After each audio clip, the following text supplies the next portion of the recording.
Clutch, di ba? Okay ma'am, opo. Ilaw, sige pa.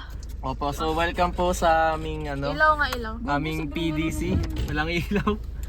So welcome sa aming PDC. Ako po si Zeke, ang instructor for today. So gamit po natin is manual po, no? Let's get straight to the Okay, point. so alam na po natin ito po yung cambio, di ba? Alam yung Bakit ano, cambio. sobrang lapit pa Wait lang. So, tansay mo muna yung gas, yung brake, tapos yung clutch sa may left. Ngayon, ang bawal mong pagsabayan lagi yung yung brake, tapos gas, clutch, tapos Clutch tapos gas, bawal pagsabayan bawal yun. yung Bawal pagsabay. yung talagang Parang, di ba, bababad. parang ganun, Pwede parang siya, ganun, parang pero ganun. bawal mo siya ibabad. Konti lang. Konti lang. Bakit So, mga tansyahin mo yung clutch. Parang Pwede nga yan? Oh, maya mo na Dum-dum paandawin. lang Naka-neutral masyado. naman tayo. Yan. Ano mo sobrang lang. lalim? Mababaw pa yan. Pero ayan, tansay mo muna, tatansya mo yung dulo, tapos yung Hindi ko siya natatansya. Tas ilaw. Napakalayo niya, gago. Tansya mo, sagad mo lang. Tapos sobrang Tansya mo lapit lang. pala talaga ng ganito. Oh, lapit mo yung upuan mo pag di ka komportable.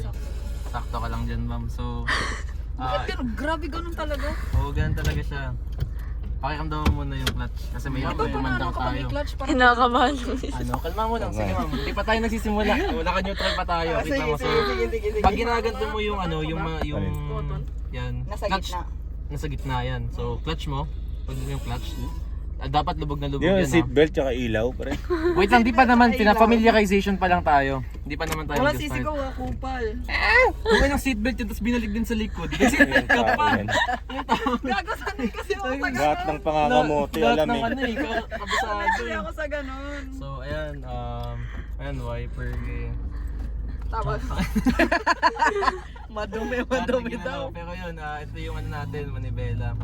Ngayon, paano malalaman ko nasa gitna siya? Yan yung gitna. Nagagalaw siya sa gitna. Oo, sa gitna lang siya. Pag yanon mo, clutch mo. Hindi naman yung clutch. Tapos ganun-ganunin mo lang siya. Ibig sabihin nasa gitna, yan.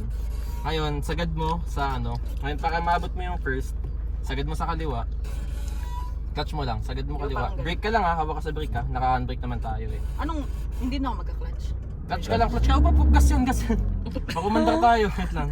Huwag na kaya. Break ka. Hindi ka mag-break ka. Gago, sobrang lapit kasi naninibago ako. Oh, tansay mo muna habang di pa tayo nag-start. Naka-handbrake Pwede ba lagyan ng flashlight dito? Pwede naman sana. Basta pakiramdaman mo. Flashlight nga ako. Okay na. Itong inagas yun po eh. Kung Break nakapos ka tayo, agad. lilipad tayo Ay, dun. gago, pinatong ko lang yung pa ako. Ganun pala Oo, kagaan. ganun Di ba yung kagaan yan. di ba sa kotse ko sobrang ganun talaga? Oo, sobrang ganun yan. Responsive to. So, ingat-ingat lang po tayo, ma'am. Tapak sa break. Ayan, tapa ka lang sa brake, ma'am ha. Ma'am, brake po tayo, ma'am. Iba po yung gas. Gago, ay tama pala. Tama yun talaga. Ito pala yung Sa gitna, brake. brake. Tama pala. No, gago. Ayun, kinaklatch mo yung brake. Mm. I-clutch. Ay, tama yan. Tama yan, ganyan. Brake yan, tapos clutch sa Sagad mo kaliwa. lahat yan.